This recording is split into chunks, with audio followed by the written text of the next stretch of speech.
Hey everyone, Yang Yan Zhao back again. It is the first day of Christmas, being that it's the first day of December. And at this channel, we do not skimp, so we're doing a full 31 days of Christmas.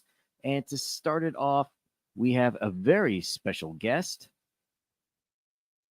John's Hey, Longbox. hey, how you doing? How's everything? Thanks for inviting me. Well, thanks for coming.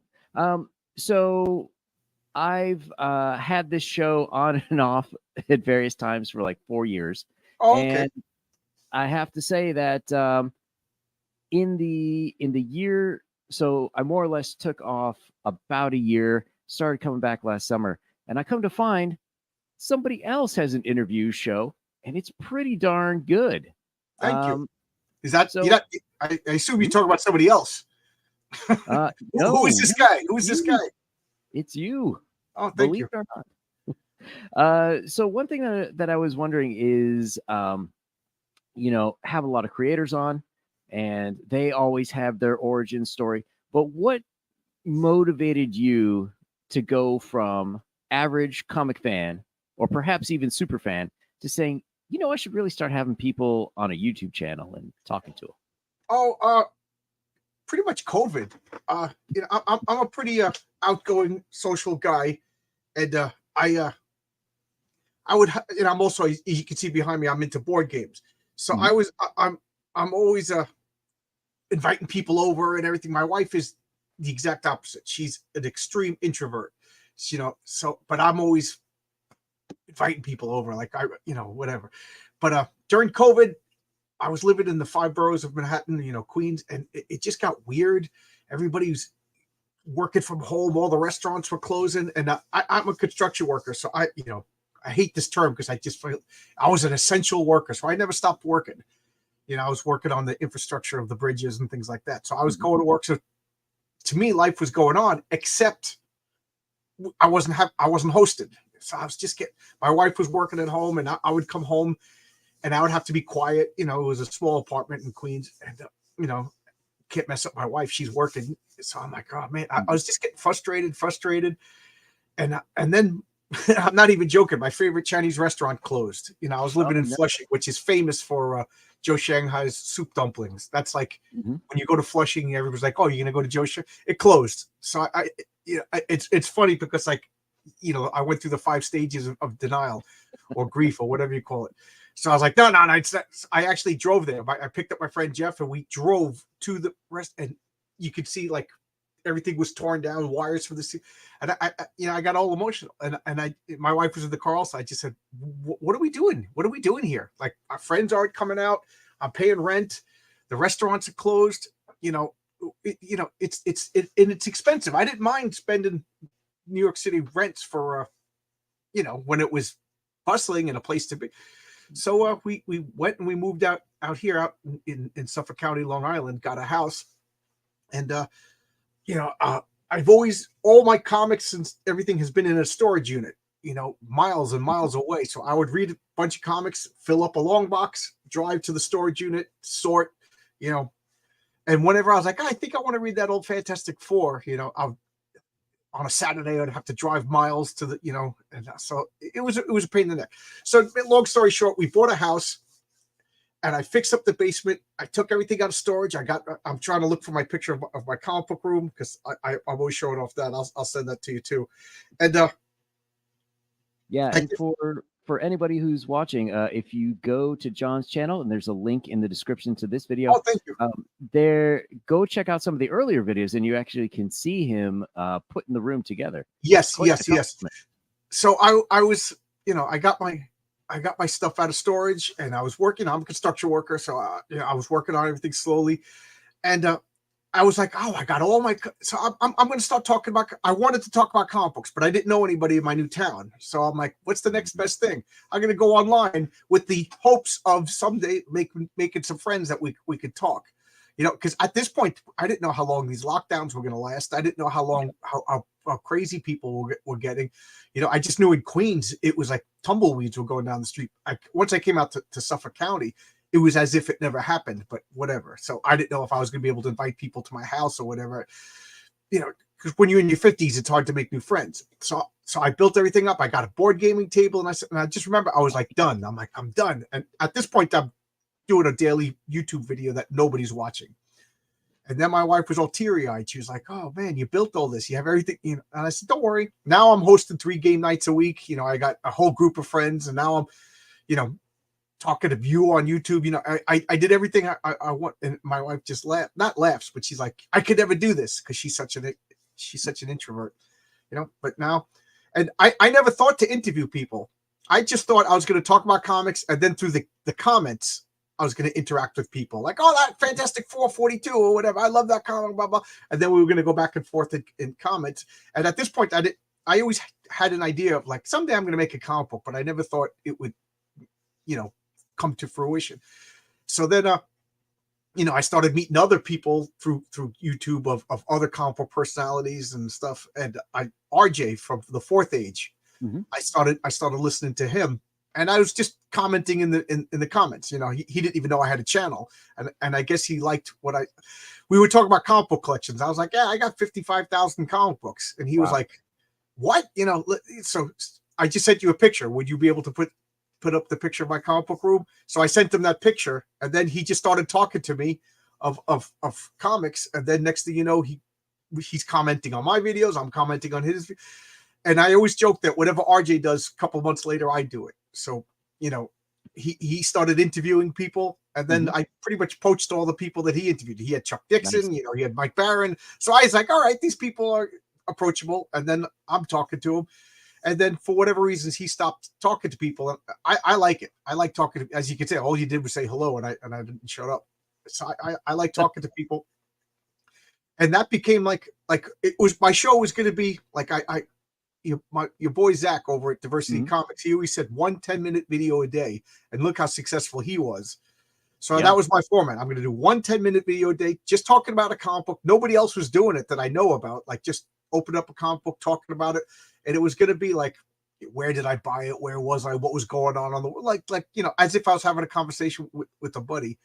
And now people are like, "Oh yeah, you're that interview guy." You know, I had no intentions of being that interview guy, but you know, I like it. You know, it's a lot of fun. Nice. But, and I even apologized to my subscribers today. I said, "I'm so sorry that I've gotten away from doing like daily showcases." So, you know, because I'm doing so many interviews, it sounds pretentious, but I don't have time to make those videos anymore. I go to bed at 9 o'clock. I come home, I do a talk, I do prep, and I have dinner, spend 8 minutes with my wife, and then go to bed. You know, so on Saturdays, I'm going to make 5 videos every Saturday and time release them. So there you go. Yeah, I think that's my origin story, as my chair sings. I think that's ultimately the answer too. Is you just have to do like videos in batches and then release them. Right. You know, like time it out. Right. Because it was starting to become a chore, especially because like I'm in my 3rd year now, and the first year I was really discouraged. You know, I was making a video a day, and if it's funny, you were mentioning you could see me building the room like in my first couple of. If you notice, I'm whispering in the videos because I was so embarrassed. You know, I didn't want my wife to hear me talking. You know, and I don't know why. You know, my camera was shaking. I didn't have a tripod. I was just using my phone for everything. You know, I still don't know how to edit. So if I make a mistake, I just got to re-record and do it all in one take. I got a buddy who's going to edit some videos for me. But that is the true your boy Zach way. Yeah. Just let it Look go. how well it did for him, right? I know. You know, I think everybody's got to find their own style and what works for them. I still find it funny, you know, when Ethan Van Sciver started his channel, your boy Zach gave him the advice, don't show your face because nobody wants to see you. And for the love of God, never show your knees. And that, you know, how did that work for Ethan? I think once he started showing his face, he started doing a little better. Yeah. Well, he started out, if I remember, like just drawing. You know, he was just drawing, and my memory is terrible these days, but I think he was just doing something to fill the gap because he just left DC, you know, and you know, but he's got that phenomenal voice. It's very soothing, you know. He's got guys. So I find that talented people have more than one talent, you know. So he could talk, you know. He's a good TV, and now his channel is like, it's like the Howard Stern show, you know. It's hardly even about comics anymore. You know, I know. Yeah, it's hard to believe. For anyone, even if you don't like his current show, anybody who likes comics, I highly suggest going back to his old videos, especially from the first year. He really spills a lot of tea from what was going on at Marvel, what was going on at DC, and he had some really great drawing videos, and shows the tools. He had how to draw Harvey Weinstein. It was excellent. yeah. I mean, I don't. I was working. I was driving every day during COVID. It was great. There was nobody on the road to the George Washington Bridge from Flushing, and it was like an hour and a half. So I would listen to your boy Zach every day, and then I would, so I had 3 hours to kill, and Ethan Van Skyver's videos, and I got really into. I started sending him messages. I don't know if you remember, but he was talking about he had an electrician that worked for Marvel. That was me. So I was one of Zach's inside. As a matter of fact, if I don't want to, but here's my old. Why is this all tied up? But here's my old Marvel. Oh, very cool. Yeah, I keep that as a souvenir. And so I would listen to the editorial meetings while I was doing some work for Marvel, and then I was sending Zach like, these guys, these editors, they don't even know their Marvel history. Like, I was so tempted to just interrupt the meeting. Like, how dare you guys? This isn't what happened. Black Panther debuted in Fantastic Four, not the Avengers. What are you talking about? But I didn't think my boss would appreciate that, so I kept my mouth shut.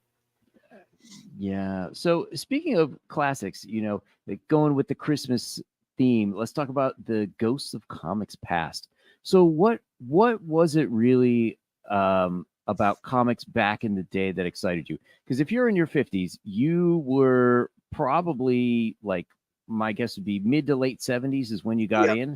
I always say about 74 was when I started collecting comics, but that's just, because there was always comics. I had two older brothers and two older sisters. Well, I still have them. And so there was always comic books laying around, and my sisters were into Archie and my older brothers were just into whatever comics. So, but I started buying comics with my own money, I'd say around 1974. And what did I like about them? Well, back in the 70s, everybody read comics. Not everybody collected them. Everybody read them, and then you gave them to your friends, and you traded, and you played with them. And but we had those Mego action figures. I mean, I had those Mego action figures with the cloth outfits before I could remember comics. And I had the Star Trek, and then next thing you know, Star Trek is fighting the Fantastic Four, and so I always had like superheroes and toys, but something about comics, I couldn't. The origin story I always tell people is I couldn't read. I was in third grade, and I really couldn't read, and I was in the bottom reading group. And I've told this story a few times. My partner was this kid Jordan, and in Jordan we had a bathroom in the classroom, and he would come out of the bathroom with his pants and things flapping in the breeze, asking the teacher to wipe his hiney, and then he would sit down next to me and we're sharing a reading book. So nobody ever told me I was stupid, but you can figure that out when you're sharing a book with. You look it over and there's snot pouring out of his nose onto the book, and you're like, this is my partner. And I made friends with these. I was new to this school, so I was friends with Sean and Carl. I made friends with and they were reading comics and they were drawing comics. And I remember Carl was phenomenal. This is third grade, and I still remember a picture that he drew of somebody holding a gun, from like this perspective. Mm-hmm. And I was impressed by them, and we're talking about comic books. We're reading, and we're acting it out. So we're acting out scenes and jumping around and hit each other with sticks and stuff, doing sword fight. And comics were fun to the point where I realized, reading is a fun thing to do. It's not just a chore. I always tell people, like, when was the last time you just came home from school and did math problems? Never.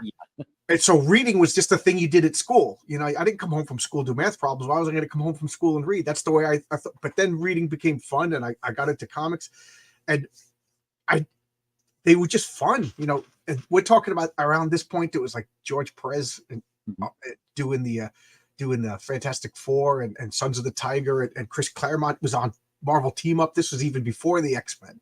Yeah.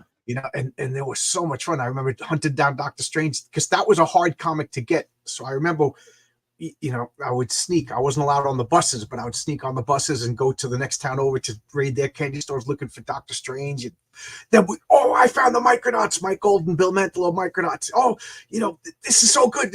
You know, how did I get issue 11, but I missed issue 10? Oh, I got issue 10. So then we would swap and read it. And, you know, it was exciting and fun. And, you know, I never forgot that. I could still to this day recite like lines from old comics, but a comic book I read 2 weeks ago, I don't remember that much. But well, there might be other reasons for that too.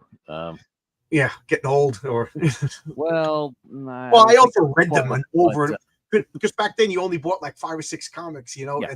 and then you read them and read them and read them. You know, they were.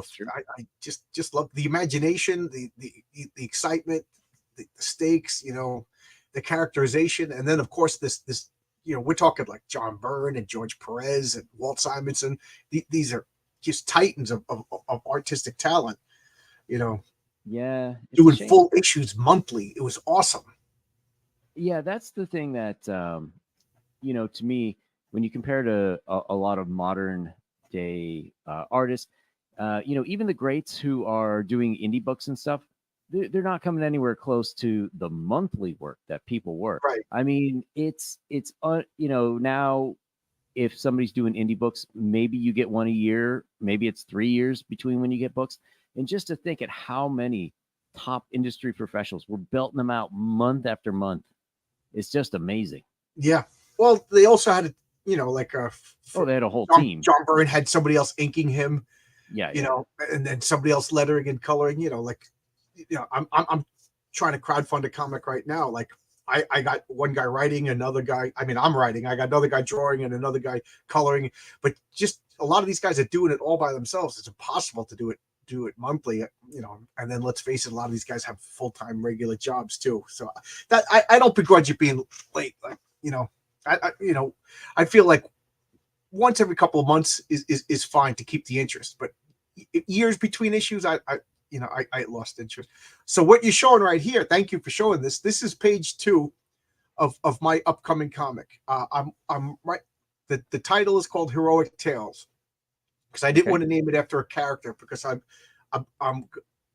for the first 5 issues, it's going to be, each issue is going to focus on a different main superhero of my world, and then like the Avengers movies, they're going to form a team somewhere down the road. So so this is the Patriarch. And I picked him because I thought he was the most accessible superhero of my world. And what he, you know, look at him. You can tell just by looking at him what he's all about. He's a good guy. His name is the Patriarch because I don't show the origin, but this is just an homage to old school Bronze Age Marvel comics that I grew up loving. The good guys are good. The bad guys are bad. And it starts, you know, your boy Zach was always like, don't people rob banks anymore? So literally the first page is a bank robbery. Boss Moxie is robbing a bank. You know, that's Boss Moxie with the gray hat right there. Mm-hmm. He's a goofy villain that has a Tommy gun and talks like, hey, you wise guys, yay, you know. And he's got like beautiful showgirls as his henchwomen. And then the Patriarch shows up to foil the bank robbery. And this is my friend Anton Griffin. He was like, I want to do some fan art for you. So he drew this for me to drum up. The first picture was by Renzo Rodriguez, and it was colored by Oscar Carrata. But this is Anton Griffin, a buddy of mine that I know in real life. He wanted to do some fan art. That's awesome. This is Renzo doing a character study of you know, a 360 of the Patriarch. You know, model. So he's called the Patriarch. He got his powers the night that he became a father. The same night he was an EMT worker, and I don't want to give away the story, but he found out that he got his powers, and then his powers kind of erupted on him in the situation, you know, like a baptism of fire, and he missed the birth of his children. So he's telling the story to a reporter. And he's just like, you know, now I feel like I have a responsibility now that I have kids to make the world safe, to use my powers. And the reporter like snidely goes, well, what do you think you are, the Patriarch? And he's like, yes. And that's how he got his name. and it's funny because he's chubby originally, and he has to physically work out to maintain his physique. It's not like, oh, you got your powers, you're ripped. So this is him 20 years later. He's a superhero for like 20 years. Wow. When it debuts. So at this point, he has 7 kids. So being such a longtime fan, of all sorts of different comics throughout the Bronze Age to the modern age, how do you go about picking and choosing, like what's the best of these to put in your comic books? What do you mean, like? Well, like me as I'm writing. Yeah, like there's hundreds or thousands of characters, and like how do you pick, like, oh, I like this characteristic from this one and that from that one? Like, what to you from that Bronze Age makes like a great, a compelling superhero, let's say? I want the good guy. Like I'm as much as I love the Watchmen, I'm tired of it. Like I don't want to deconstruct the superheroes. No. I don't want the superheroes taken down.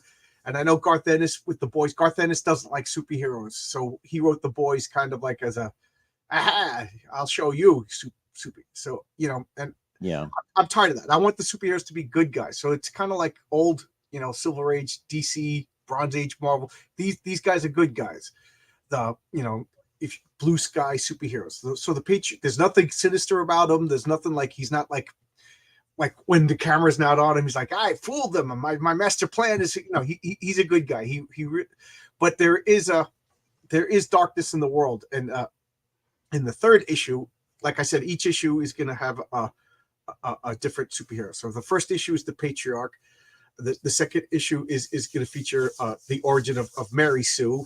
That's her name. She's, are you familiar with the term Mary Sue? Oh, yeah. Of course. So that's my goof on Mary. Her name is Mary Sue. She's SU. She's a Chinese woman who gets superpowers, and she's perfect.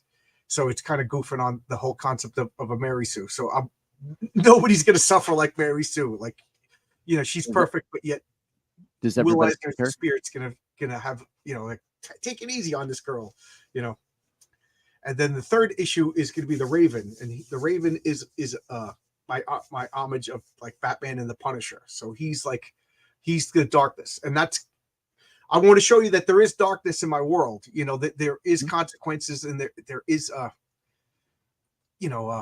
threats, and like this is where a superhero gets carried away. Like this is why what's going to happen when so I was thinking about this, like Batman. How many times he beat up the Joker? And then he leaves when the police arrive, and then the Joker's all tied up. And then the Joker's like, you got to let me go. I was just minding my own business over here, and this guy in a costume beat me up. And the police are going to be like, well, there's no crime. What just so they let him, like, you've seen Spider-Man do that a few times. Like he webs somebody up who mugged an old lady. By the time the police come by, the old lady's gone, and it's just a guy tied up. I just got assaulted by this crazy maniac. And then J. Jonah. So the Raven is, he one of his origin stories. Well, his origin story, the guy's like, all right, Raven's here, throw a punch at me, put the handcuffs on, but we both know in 6 hours from now I'll be out on the street again. So the Raven, just something snaps in him, and he curb stomps the guy. Ooh. And puts him in a coma. And he's like, well, you're not going to jail, but you never commit another crime. To the point when the Raven shows up, all the criminals just throw their stuff on the ground, like they're terrified of him. He's not the punish. He's not going to kill them because then he knows he's crossing the line. But there's a whole bunch of people with broken arms and they can't chew. Because the Raven beat the crap out of him. So is he crossing the line? Like he's going down a dark path. So that's that'll. I don't want to give away the story, but that's him. Like that's the boys. That's my response to the boys and the Watchmen. Like, what happens when a superhero crosses the line? Because it's obvious the Raven is my Batman homage and the Patriarch is my Superman homage. So I'm going to introduce these characters, and then there's going to be I think issue if I make it. Please buy my comic. First off, I don't want to work construction anymore. My knees hurt. Second off, I got so many stories I want to tell.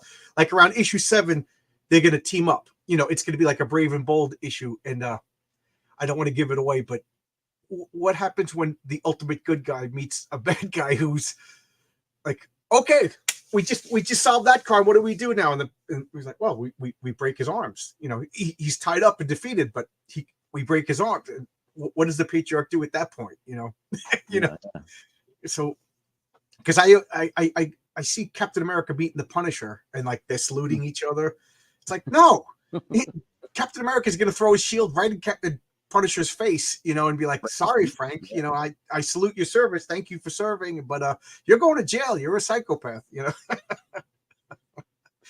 So, you know. So, and then issue 8, if that doesn't break your heart and make you cry, then I'm not a good writer. Because it is going to be the saddest superhero story ever written. Oh no. Yeah. So it sounds like you really have this world planned out with what you want to do with it. Yes, I've been playing a superhero role playing game called Villains and Vigilantes since 1982. So I'm trying to think of how old. Nice. I think the game came out in 1982 by Fantasy Games Unlimited, and I was playing Dungeons and Dragons. You know, me and my friends were playing Dungeons and Dragons. Same kids that taught me how to read. You know, they playing Dungeons and Dragons, and then Villains and Vigilantes, and I just got so excited, and I bought that, and I learned how to, and I immediately started running games. You know, so we would take turns Dungeons and Dragons, and with Dungeons and Dragons was the first role playing game, but it was flawed. You know, every year they had to upload. You know, Villains and Vigilantes I thought was such an improvement that I think it killed the game, because is it the same campaign since 1982?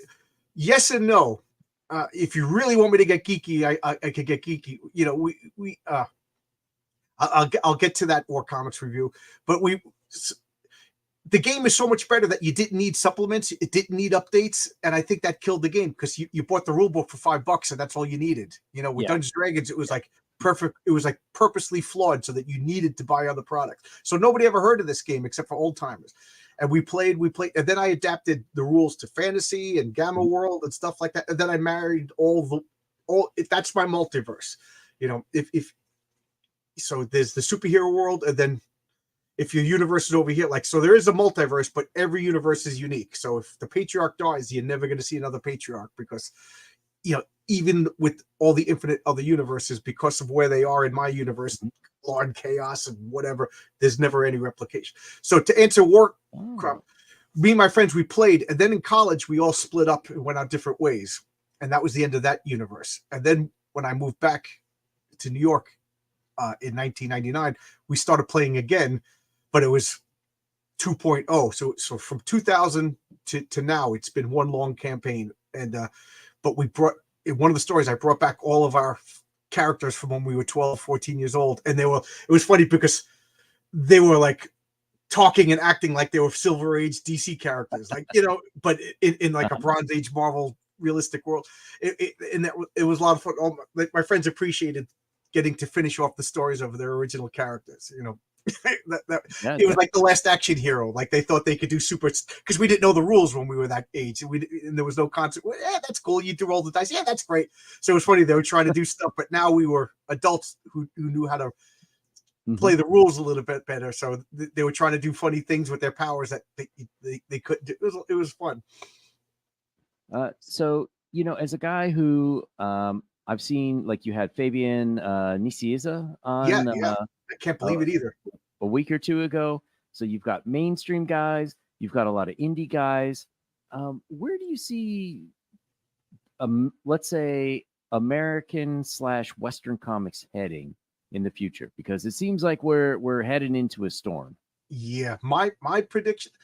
I had Eric July on my channel, and you know, I asked him a question, and I think I annoyed him, which wasn't my purpose. I'm not trying to annoy people, but I said, like, you know, crowdfunding, this can't last, can it? You know, and I said, and I was like, $35 for a comic book, you know, and you have to go on your computer and you have to know about it already, you know, and you could see his face, you know, but I was kind of like trying to say, like, why don't you got the money? Why don't you become the company that, like what Image Comics started out as? Like, you know, I go to Eric July's and you publish it. You know, I own it. Yeah. You publish it. You take a cut because you're doing it, and then you get it into comic book stores or get it on the newsstand. And he kind of like looked at me and said, I'm thinking about that. So I think like that has to be the future of the comics, because I didn't realize it as a kid, but I was so excited when comic book stores opened, but it closed down the newsstand. And Yeah. I don't know if you're anywhere near my age or not. To me, you look like a kid. 40s. Yeah, that's a kid now. But like, do you remember the newsstand? Like, Yeah. you When I walked was into 7-Eleven, you walked into the supermarket. Mom, buy me this grocery comic. store, yeah. Yeah, And that's a lot that's of how I these things, bought all my comics as a kid. yeah, and a lot of these things too, people forget, but they were at the spinner racks, which were at Right. the ends of the aisles, My spinner rack. where you pay, and moms and dads would be like, "Here, take this." Just to shut you up for the next Shut up 5 and minutes, so they ride can home. pay for the groceries and write their check. Yeah. And that's how a lot of people started with this stuff. Yeah, my mom would give me $1 a day for lunch money, and then I would, I'd get a bagel pizza and a chocolate milk, and then I would have like 60 cents left, and I'd buy a comic book every day, 5 comic books a week. And then comic book stores opened, and I remember getting so excited, the comic book store, and I went into the comic book store, and it just changed everything. Like, oh, I could get the comics that I'm missing. Yeah. Oh my God, that Micronauts number 10, that was gone. I missed it. And now I could buy that, and it was a little bit more expensive, but it was worth. And next thing you know, I never went to the newsstands anymore, and the newsstands went away. And and I didn't even think of this until I talked to Chuck Dixon. He was just like, nobody wakes up in the morning and says, you know what, I'm going to get into comic books, and then goes into a comic book store for the first time and then spends $100 on. No, they don't. You go into the comic book store because you're already interested in comic books, and we're dying out, literally dying, or losing interest, or we're buying houses and putting kids through college, so we don't have the disposable money anymore. Well, actually, I hate to tell you, but it's worse than that. Right. So I was living in Los Angeles for quite a while, and there was several comic book stores near my home, and I saw this happen in every single one, where I'd be in a store and some guy would come in with like a 5 or 6-year-old. I know what you're going to say. You'd be like, "Oh, Dad, this is where Daddy used to read comic books. Do you want to look at some?" And like the kid would go to the shelf and he pulled something off, and you see the guy go like, and he's like, "Okay, not that one, not that one. That's real expensive." And Right, then and these guys who are running the comic book stores, like one guy, I swear, God is my witness, he was the model for Comic Book Guy from The Simpsons. We all But know that guy. There's a stereotype of that guy for a reason. and so like the dad asked this guy, "Oh, don't you have any cheaper ones?" And the guy's like, "No." And this is the guy who I went in there looking for Alterna books, which at the time were about $1 a piece. And the guy's like, "No, nobody wants that stuff." It's like, but this, except for the guy who's asking for it. The guy who wants it doesn't. Yeah. In my opinion, we need more used car salesmen in the comic industry. Like when you walk into a comic book store, there needs to be a guy there like, "Welcome, good looking sir. What can I do to put you in a new comic book today?" Yeah. That comic book looks really good next to you. Yeah. Absolutely. This will expand your horizons. I remember, because there was the comic book store near me, and I would just do the A to Z, and I'd just scroll through the boxes, and these kids came in, but I was in my comic book zone, and he started yelling at the kids, and I look up, and it's my nephew. So I say to the guy, is my nephew bothering you? And I knew my nephew was a meek, mild-mannered kid. He was just chasing kids out. And oh, Uncle John. And the guy at the store, I was the whale buying $100 of comic books a week. He's, I said, does it matter if you knew he was my nephew or not? Like, give him a chance to do something wrong before you yell at him. You know what I mean? Like, you're chasing away kids.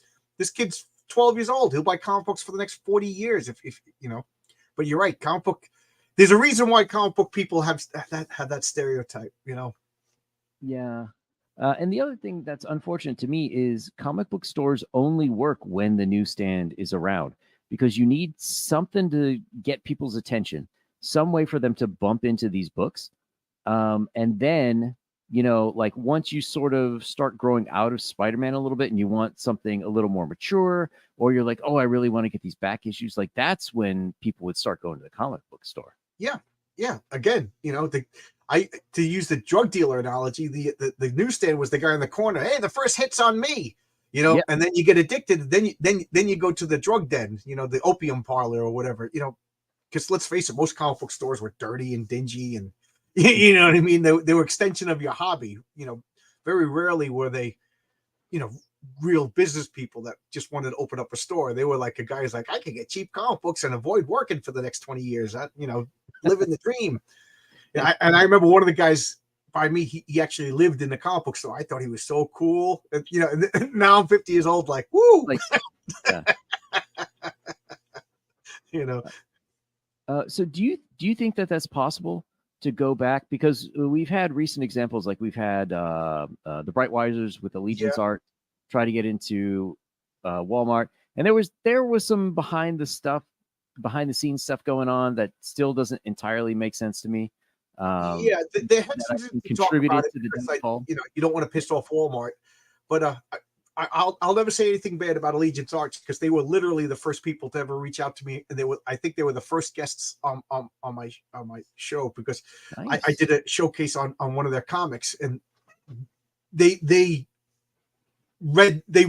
watched my showcase and commented on it on their channel, and then invited themselves on my channel. I was like, yeah, sure, yeah.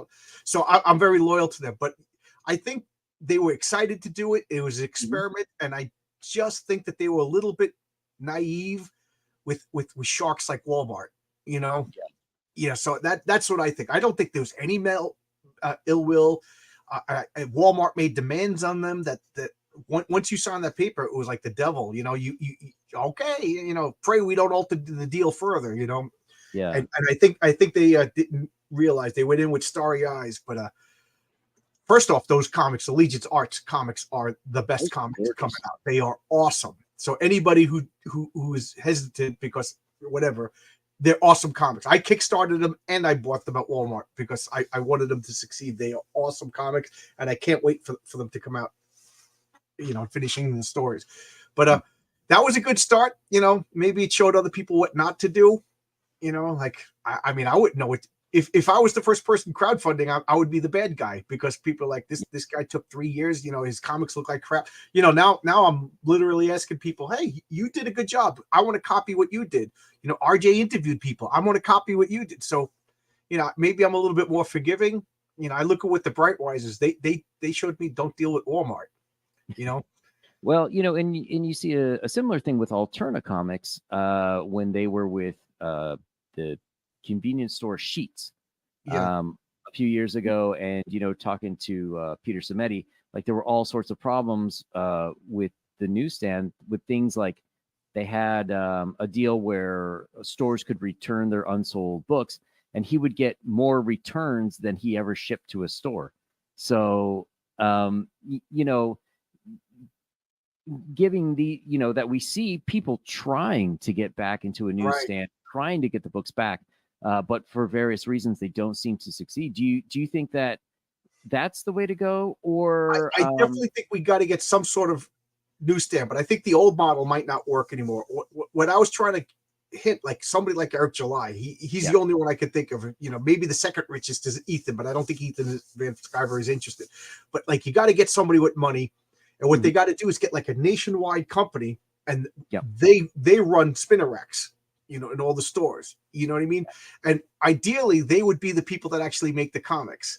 So wouldn't that be great? Like, you know, John's Long Box and Yang Yan, we team up, we make the comics. So like Pete Simeti or Brian Bauer does Wolf and Batsy. They come to us, we make the comics, we publish them, we distribute them. We get teenagers in vans to drop them off at, here's a spinner rack, and we fill it up with our comics, and then we maintain it. You know, we understand stuff's going to get stolen, stuff's going to get beat up, and you know, whatever. But you know, that, so we got to reduce the price, and we got to get the comic books with kids. And this is something that people look at me side eyes. We got to make all ages comics again. Yes. You know, yes. You know, like when you said the guy walks into the store and you're just like, oh wow, look at this. You know, Superman's transgender boyfriend, girlfriend, or you know, it's 6 pages of them in a bathtub together. You know, I don't want to get political, but that's not appropriate for 7-year-olds. I don't care what side of the political spectrum you're. I also don't think like a straight couple kissing in a bathtub together for 7 pages, Nope. drawn pretty explicitly, is appropriate for 7-year-olds either. So, we need Batman fighting bank robbers and Superman being a heroic model to kids. My comic will be all ages, all ages in like the classic sense of, it's not going to be all ages as Archie. It's going to be all ages as, the Hellfire Club saga from the X-Men was all ages. The Legion of Superheroes Great Darkness saga was all age, and we still talk about these. And I think that's something that needs to be done because kids aren't reading comics. Kids can't get to comics. Kids don't know where comics is. I'm not even exaggerating. I have 7 brothers and sisters. They all have at least 5 kids, and those kids have kids. They all read manga. Some of them collective, some of them just casually. None of them read comics. Like when they come here, it's like a cultural artifacts. Look at comic books. It's like you're showing them 8-track cassettes or something. One of them collects trade paperbacks of The Walking Dead because he likes the show. Oh, okay. But that's it. I had a buddy came over. He brought his daughters, and I gave him some alternate comics. That were for children's book, and they were like looking at him like, what is it? They were looking at their dad, and the father's like, it's a comic book, and they're like, what is it? And it's funny because they put it down on the table, and when they left, they just left the comics on the table, Yeah. Because they're just not interested in comics. Yeah. So a few years ago, usually I'll buy Alterna's Alternaween package, and I'll give out comics as part of my Halloween stuff.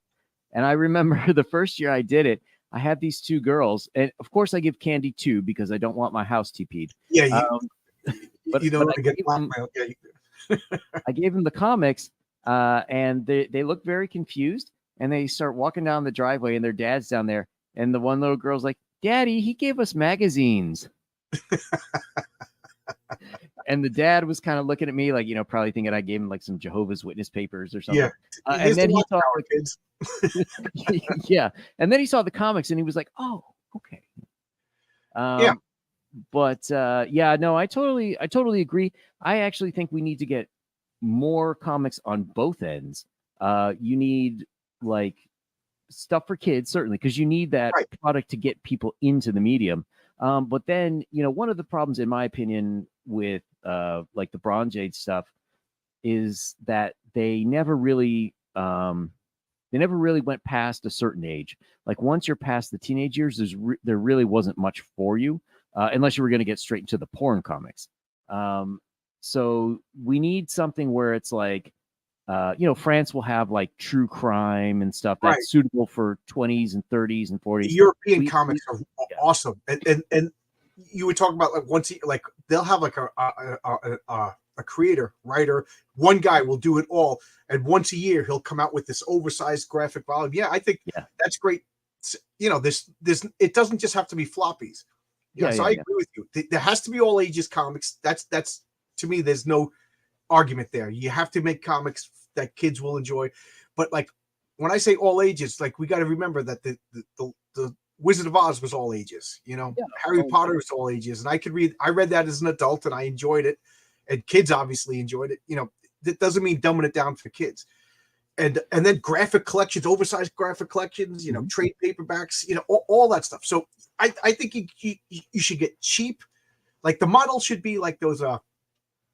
I'm trying to remember, but they're like Justice League Adventures and Marvel. One and done. You get a complete story in one comic book at the newsstand, and then you're like, oh wow, this is really good. What else do they have? Yeah, as they call it in France, normal size. And then you go into the comic book store because you're interested.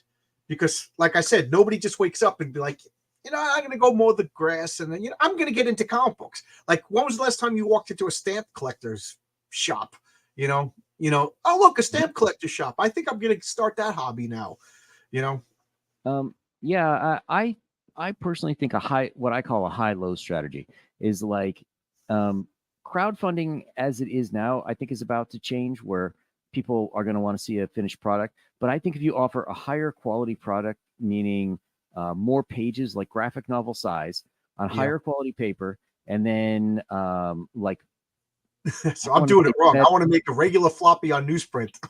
Well, that's the low. is I think people who like you will pay the premium, and that can fund what later you can break into floppies, where you're using newsprint, hopefully, if you can make it economical, Yeah. and the colors are flats. They're not as painterly as like the higher quality thing would Yeah, be. I tell my colorist to use like a smaller palette, more four color. Yeah.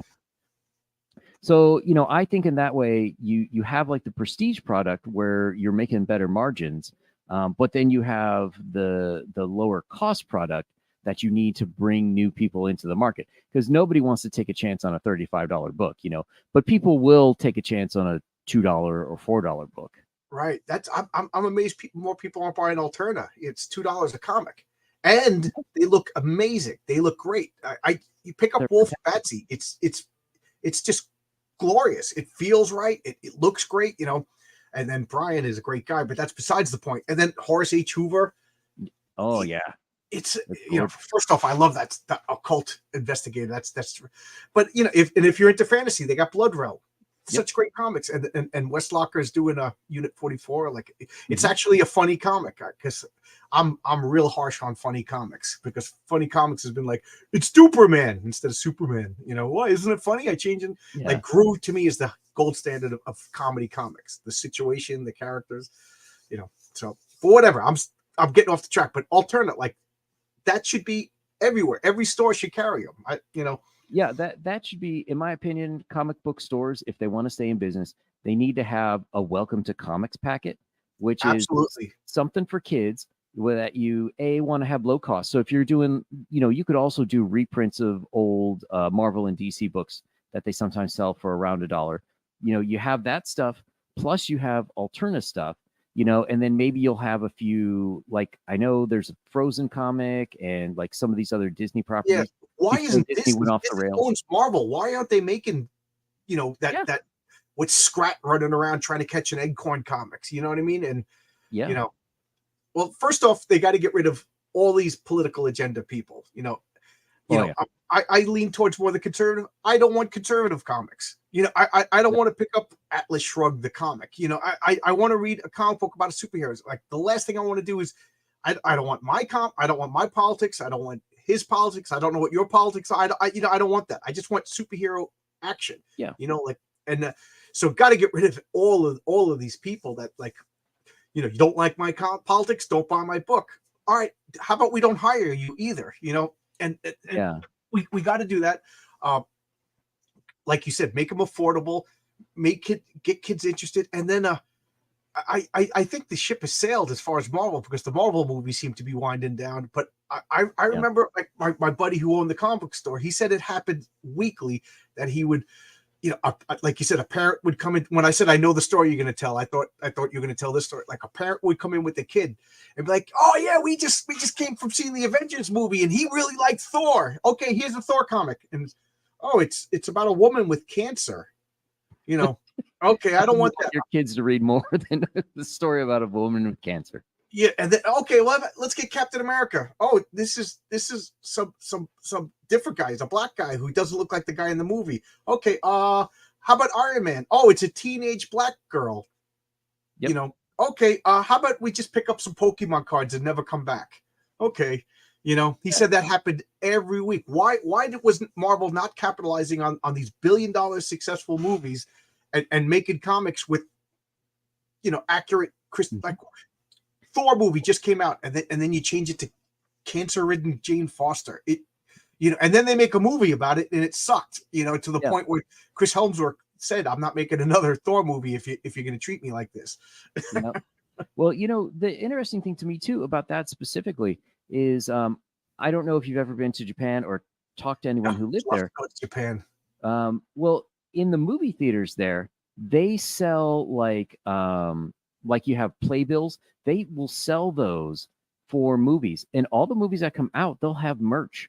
So my question is, with Disney being such the juggernaut, how hard would it be to put your thumb on like AMC and Regal and be like, hey, we want some spinner racks right near the doors where you're going out, and we're gonna have these special editions.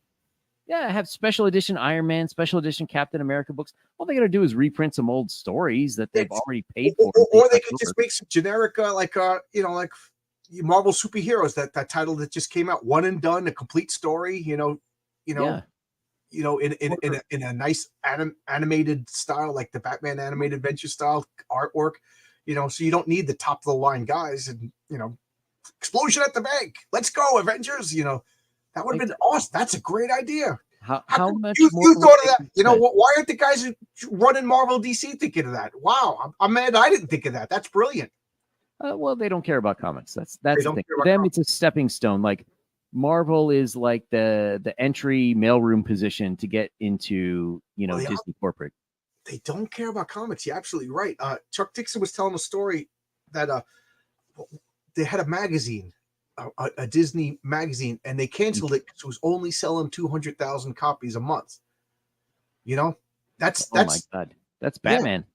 Yeah, that's more than Batman. That's double Batman. You know what I mean? Like, sell it, have coupons in it. And then now that Disney owns Marvel, have advertisements for comic books, and you know what I mean? It's because Disney people are fanatic. Yeah. My sister's friend, like every year they go on a vacation, the whole family to Disney, and sell at Disney World, sell Marvel comics, right there at Disney. They should have like the world's largest comic shops at absolutely places. And not only that, and then that's another brilliant idea. I can't believe I never thought of that. When you go to Disney, they should be like, the Daily Bugle, a big freaking comic book store with like the most tricked out comic book. Like, you think you're in like whatever 80s New York City, where a Spider-Man swinging from the ceiling, you know what I mean? And like a Hulk that pops out of a box and scares the crap out of kids. It should be in like their downtown Disney area, so you don't actually have to go into the park. They should have it there, and they should be, they got Disney money. They should have comics professionals coming in to give Alex Ross paint the wall stuff. Yeah, and have like actors dressed up as Spider-Man walking around. Oh man, me and you, we're in the wrong business. What do you do for a day job? Well, I used to work in marketing. There you go. When I was very lucky when I was younger, I got to go. Marcus says that Universal Theme Park did have that. They did have a tricked out comic book store like that, Marcus. I wouldn't know. Oh wow, I don't think I've ever been to a Universal. But when I was younger, I was lucky in I think it was 94 or so. I got to go into Marvel, and I took the tour, and they had a guy dressed as Spider-Man, like giving a tour of the place. Now I understand that you don't really have the bullpen like you used to, but why don't they have a model studio like that? Like, not only should they have the comic book store, but they should have some of the people that they have working on their books working like with a sort of a glass wall so people can see how the sausage is made. Like, how cool would that be to take? I think they all do Zoom, right? Everybody works from home, so there is really no Marvel office anymore. At least, I know DC's in DC went to California and then got they were in Burbank, but but I mean, if you got Disney money, right? I mean, the bottom line is Disney doesn't care. I'm thinking they might be turning a corner now, because I think they just looked at the comic books as like the farm league or the idea farm for the movies, and now that the movies aren't going to be the cash cow anymore, maybe now they're gonna look at them, because I look at like they got DG Chichester coming back writing Daredevil, and they got JMD Mateus writing some Magneto comics. So maybe now, like, if those sell, they're gonna be like, all right, the writing's on the wall. We got to get classic talent back, and who knows? Maybe they do. All right. Yeah. Does Disney even have Disney money anymore? Well, yeah, I just read they lost $175 billion. I know. $1 billion. I know. Yeah, exactly. So, John, I know you've got you have I have a lot coming on in just a few minutes, which for anyone who's interested, there is a link in the chat right now. So when can we expect your book to come out, or when are you going to launch a crowdfunder for it? I'm going to start on Fund My Comic. I can't even talk. I'm excited to talk about my comic. I was hesitant to do Kickstarter, and I'm hesitant to do Indiegogo because I've heard horror stories where they'll shadow ban you or just full on keep your money because they didn't like something that you said on Twitter. Like, oh yeah, so why do I want to take that risk? You know, I'm spending my own money to make this comic book, and so I didn't even know Fund My Comic existed until a few months ago. And you know, I talked to Luke Stone. He's been on my channel a few times. I have his phone number, so like that's the guy. You know, if he'll give it to you. You know, it's not like I'm anybody important. He'll give it to you, so you could get the guy. And if you know if he makes a decision, I'll call up that guy during his dinner time, and he'll explain why, or oh that was a mistake, or that you know what I mean. So at least I could talk to. It's not a nameless corporation, or they could it's bureaucrat or red tape or whatever, and then I have no recourse like a motor vehicles department. That's what. So I'm gonna go with Fund My Comic. You know, and excellent. You know, I does the platform really matter, or is it the product? Because you know, I have to be Stan Lee. I'm gonna have to go on your show and promote it. I'm gonna you know try to get on this guy's show and promote it and talk about it in my show. So Kickstarter's not going to do that. Indiegogo's not going to do it. But I do see that Luke does promote stuff. You know, absolutely. So and like I said, he's the guy. I trust him, and why not? And then I believe it or not, I one of my favorite comic book artists of all time is Pat Broderick. I don't know if you're familiar with him. He did Firestorm. He did the original Captain Marvel, and he did Lords of the Ultra Realm. He just did Bronze Star with Mike Barron. So I had Mike Barron on my channel, and I was like, would it be okay if I approach Pat Broderick to draw a cover and alter? And he was like, yeah, he's a pro. He's a good guy. He's a normal guy. Here, message him. So I messaged him, and he was like, yeah, I'll draw you a comic. So he's going to do an alternate cover only on Fund My Comic. You know, so and I think he's one of my favorites. You know what I mean? You know, so I can't wait to see what he's going to turn in. You know. All right. So everyone, if you are still watching, go head over to John's channel. You got the link there. And after John, tonight at 9 o'clock, I will be on the Dungeon Delvers channel where we are playing classic Gamma World. I will be playing. I was going to say, are you the DM or are you a player?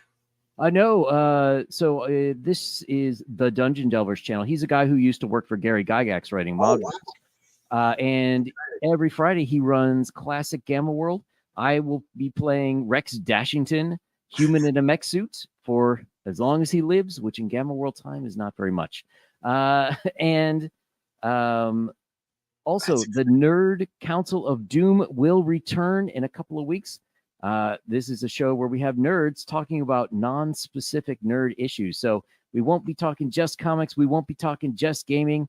We're going to be covering Christmas topics. How do you survive a non-nerd Christmas as a nerd? And we'll have some gift recommendations. Cool. That sounds fun. And last but not least, my own D&D campaign, Empire of the Undying Sun. I will have a website launch in January, so everybody stick around for that. Cool. That sounds right, cool.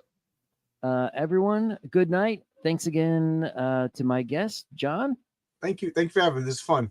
And we'll see you on your channel. Oh, thank you. Thanks. Bye, everybody. Good night, everyone.